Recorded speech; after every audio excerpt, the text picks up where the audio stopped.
آ رہے ہیں، قیامت کے روز جب حساب دینے کی باری آئے گی ہم کیا کریں گے؟ ہم کیسے حساب دیں گے؟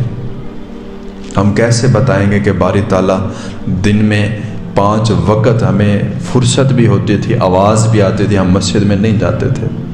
باری تعالیٰ کیسے بتائیں گے ہم کہ دنیا میں رہتے ہوئے ہم نے حلال اور حرام کی تمیز ہی نہیں کی، بس مال اکٹھا کرنے کی بس وہ ایک چاہت اور خواہش تھی؟ تو یہ چیزیں انسان کو اللہ سے بہت دور کرتی جا رہی ہیں اور ہم ہوتے جا رہے ہیں۔ آج انسان کا دشمن ہے، آج انسان کو انسان ہی نہیں سمجھتا، بس پیسہ ہی سب کچھ ہے۔ اور یہ کریمہ کا علیہ الصلوۃ والسلام نے فرمایا ایک وقت آئے گا کہ لوگوں کا قبلہ بدل جائے گا۔ کتنا بڑی بات ہے! کریمہ کا علیہ الصلوۃ والسلام نے فرمایا لوگوں کا قبلہ بدل جائے گا۔ لوگوں کا قبلہ عورت اور پیسے ہوں گے، لوگ عورتوں کے پیچھے بھاگیں گے، لوگ پیسوں کے پیچھے بھاگیں گے۔ آج یہی کچھ چل رہا ہے، یہی کچھ ہے۔ پیسہ جس کے پاس ہے اس کو لوگ اپنا خدا بھی مان لیتے ہیں، اور یہ قرب قیامت کی نشانی ہے۔ اور کریمہ کا علیہ الصلوۃ والسلام نے فرمایا قیامت کے قریب اتنا بے برکتی آ جائے گی وقت میں کہ سال جو ہے وہ ہفتے اور مہینے کے برابر ہوگا۔ اب ہم جتنا بھی احباب بیٹھے ہیں، میرے دوست احباب ہیں جن کی عمر 20 سال سے اوپر نکل گئی، 20 اور 25 سال سے اوپر، وہ ذرا یہ پیچھے جو یہ 25 سال یا 20 سال گزرے ہیں ان کے اوپر نظر دوڑائیں۔ ہم ایسے لگتا ہے جیسے کل کی بات تھی، ہم ضد کرتے تھے کہ ابا ہمیں سائیکل چاہیے، ابا ہمیں موٹر سائیکل لینی ہے، سکول نہیں جانا ہم نے پڑھنے کے لیے۔ یہ کل کی باتیں لگتی ہیں، اور اتنا عرصہ گزر گیا پتہ بھی نہیں چلا۔ تو ہمیں اب اپنی موت کی فکر کرنی چاہیے کہ وقت گزرتے ہوئے ٹائم نہیں لگ رہا۔ کل کی باتیں تھی، ہم خود اپنے والدین سے خواہشیں کرتے تھے کہ ہم نے یہ لینا، ہم نے وہ لینا ہے، ایسے لگتا ہے جیسے وہ کل تھا اور یہ آج ہے۔ ٹائم نکل گیا، نہیں پتہ چلا۔ تو ہمیں اب بدل جانا چاہیے، ہمیں اب اپنی موت کی طرف توجہ کرنی چاہیے، اپنے آپ کو اب سدھارنا چاہیے، سوچنا چاہیے کہ اب ہم آہستہ آہستہ اپنی موت کے قریب ہو رہے ہیں۔ کریمہ کا علیہ الصلوۃ والسلام نے فرمایا، حدیث مبارکہ کا مفہوم ہے کہ جو دن نکلتا ہے نا، سورج جب نکلتا ہے تو ہر بندے کو ایک ہی آواز دیتا ہے کہ اے بندے، آج میں نکل رہا ہوں، آج کے بعد کبھی بھی تمہاری زندگی میں یہ والا دن نہیں آئے گا۔ اور یہ حقیقت بات ہے۔ یہ 2025 کی جو تاریخ آج ہے، جو آج کا دن ہے، جو صبح سے دوپہر تک ہم گزار چکے، یہ ہماری زندگی میں کیا قیامت تک یہ وقت واپس نہیں آئے گا، یہ نکل گیا ہے۔ اور کریمہ کا علیہ الصلوۃ والسلام نے فرمایا کہ صبح کی نماز کے وقت جو ہے یہ باقاعدہ حدیث مبارکہ ہے۔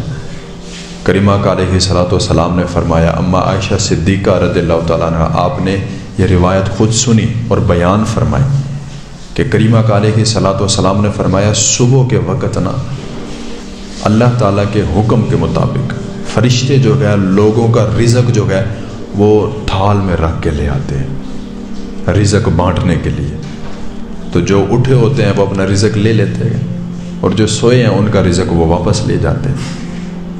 ابھی ہمارے گھر میں یہ جو ٹینشنیں، پریشانیاں، مصیبتیں چل رہی ہیں نا، یہ نماز نہ پڑھنے کی وجہ سے۔ اب ہم یہ نہ کہیں کہ جناب کھا تو ہم ویسے رہے ہیں، رزق تو ہمیں ویسے مل رہا ہے، یہ ہمارا نہیں۔ یہ جو ہمارے گھروں میں چھوٹے چھوٹے بچے ہیں نا، یہ ان کا رزق ہے۔ یہ جو ہمارے گھر بزرگ ہیں، یہ ان کا رزق مل رہا ہے۔ ہمارا رزق تو نماز نہ پڑھنے کی نحوست کھا رہی ہے، ہمارا رزق تو صبح کے وقت قرآن مجید نہ پڑھنے کی نحوست کھا رہی ہے۔ حقیقت بات ہے، قرآن مجید گھروں میں رکھے رکھے گل سڑ جاتے ہیں، لیکن پڑھنے کی توفیق نہیں ہوتی۔ ایک صاحب نے امام صاحب کی دعوت کی اپنے گھر پہ، امام صاحب بڑے متقی اور پرہیزگار نیک، دعوت کی گئی، کھانا پیش کیا، امام صاحب کھانا کھا کے واپس چلے گئے۔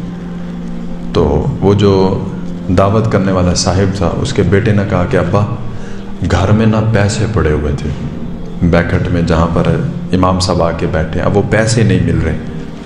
تو ان کے والد صاحب کہنے لگے بیٹا میں امام صاحب سے بات نہیں کروں گا، امام صاحب نیک انسان ہے، وہ غصہ کر جائیں گے، میں نہیں یہ بات کر سکتا، میں سوچ بھی نہیں سکتا کہ امام صاحب اس طرح کی حرکت کریں۔ کہنے لگا نہیں ابا آپ پوچھیں۔ اس کے والد صاحب نے بولا نہیں، میرے اندر اتنا ہمت نہیں ہے کہ جس کے پیچھے میں نماز پڑھوں پھر اس کے اوپر میں اس طرح کے اعتراض کروں، اس کے بارے میں اس طرح سوچوں۔ کئی سال گزر گئے، وہی اس کے والد صاحب نے دوبارہ امام صاحب کی دعوت کی۔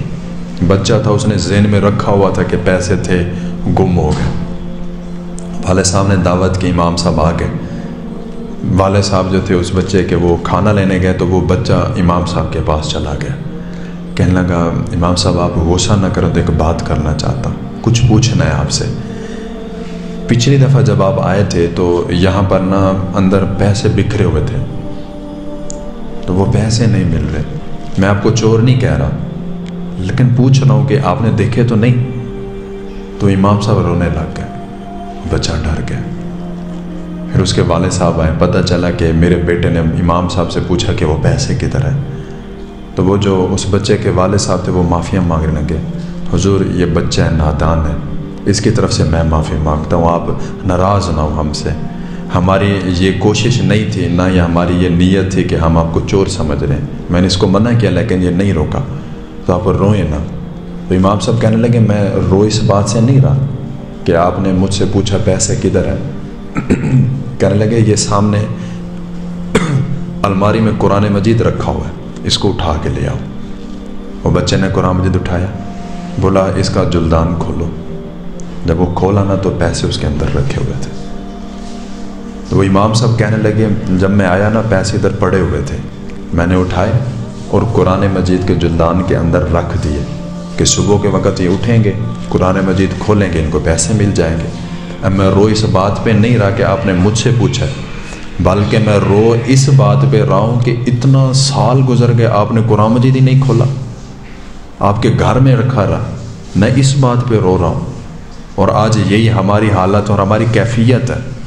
ایک وقت تھا صبح کی وقت ہر گھر میں قرآن مجید پڑھا جاتا تھا، اور وقت اور وہ دور بہت سہانا تھا، لیکن آج دن میں کئی مرتبہ سینکڑوں مرتبہ ہمارے موبائل تو کھلتے گئے لیکن قرآن مجید نہیں کھلتے۔ سینکڑوں مرتبہ ہم آپس میں پلان کر کے گھومنے جاتے گئے، لیکن کبھی ہم دوستوں نے مل کے یہ پلان نہیں کیا کہ یار آج ہم مل کے فلاں جگہ پہ جا کے نماز پڑھیں گے۔ کبھی ہم نے مل کے یہ بات نہیں کی کہ یار کہتے ہیں نا کہ یار ہم سارے ایک جیسے ہیں، بیچ میں ایک ہے وہ یہ کام نہیں کرتا، وہ ہمارے ساتھ خریداری نہیں کرتا، اس دفعہ اس کو بھی ساتھ لے کے جانا ہے، اس کی خریداری بھی ہم کریں گے۔ یہ تو ہم بڑا سوچتے ہیں، لیکن کبھی یہ نہیں سوچا کہ یار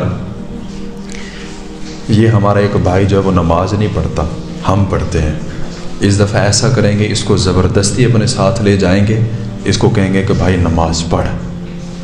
یہ نہیں کبھی سوچتے۔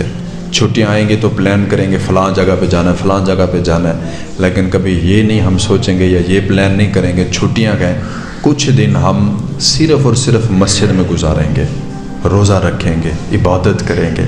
یہ ہمارے وہم و گمان میں بھی چیزیں نہیں ہیں، لیکن میں صرف اور صرف اتنا کہنا چاہوں گا بھائی کہ وہ وقت آنے والا ہے، وہ وقت آنے والا ہے کہ جب اللہ کے حضور دربار لگا ہوگا، پھر اللہ تعالیٰ پوچھے گا ہاں بھائی بتا تو کیا کیا کر کے آیا، تجھے میں نے مہلت دی، تجھے وقت دیا، تجھے طاقت دی، صحیح سلامت جسم دیا، تو نے کیا کیا۔ وہ وقت آ جائے گا اور بہت جلد آ جائے گا، کسی کو نہیں پتا کہ کس کا وقت آنے والا ہے۔ پچھلے سال اسی دن اسی تاریخ کو 24 میں کئی سارے ہمارے بھائی ہمارے ساتھ تھے جو اس سال نہیں ہیں، ہو سکتا ہے اگلے سال ہم میں سے بھی کوئی بندہ چلا جائے۔ تو ہمیں دنیا کی تیاری میں نہیں بلکہ اپنی آخرت کی تیاری میں لگے رہنا چاہیے۔ یہ دنیا فانی ہے، یہ دنیا ایک پل کی مانند ہے، ادھر سے ہر بندے نے صرف گزرنا ہے۔ بیوقوف ہے وہ انسان جو پل کے اوپر اپنا گھر بناتا ہے۔ پل کے اوپر کبھی کسی نے گھر نہیں بنایا، پل صرف راستہ ہے گزرنے کا، اور یہ دنیا کی زندگی اسی پل کی طرح ہے۔ اور بیوقوف ہے وہ انسان جو اس دنیا میں رہنے کی سوچ رہا ہے، جو مال اکٹھا کر رہا ہے۔ کچھ بھی کام نہیں آئے گا، صرف تیرے نیک اعمال اور تیری نیک اولاد تیرے کام آئے گی۔ اللہ تعالیٰ فرماتا ہے وَتِلْكَ الْأَيَّامُ نُدَاوِلُهَا بَيْنَ النَّاسِ، لوگوں کے اوپر دن بدلتے رہتے ہیں۔ وہ ایک سیکنڈ میں بادشاہ بھی کرتا ہے، ایک سیکنڈ میں وہ فقیر بھی کر دیتا ہے۔ یہ ہمارے بس کی بات نہیں ہے۔ غربت اللہ کی طرف سے گئے، امیری بھی اللہ کی طرف سے گئے۔ ہمیں اللہ کی تقسیم پر راضی رہ کر اس کا شکر ادا کرتے ہوئے ہر وقت عبادت میں رہنا چاہیے۔ بندہ وہی اچھا جو رب تعالیٰ کو راضی کر کے اس دنیا سے جائے۔ اللہ رب العزت ہم سب کو 5 وقت کی نماز پڑھنے کی توفیق عطا فرمائے، آمین۔ وما علینا الا البلاغ المبین۔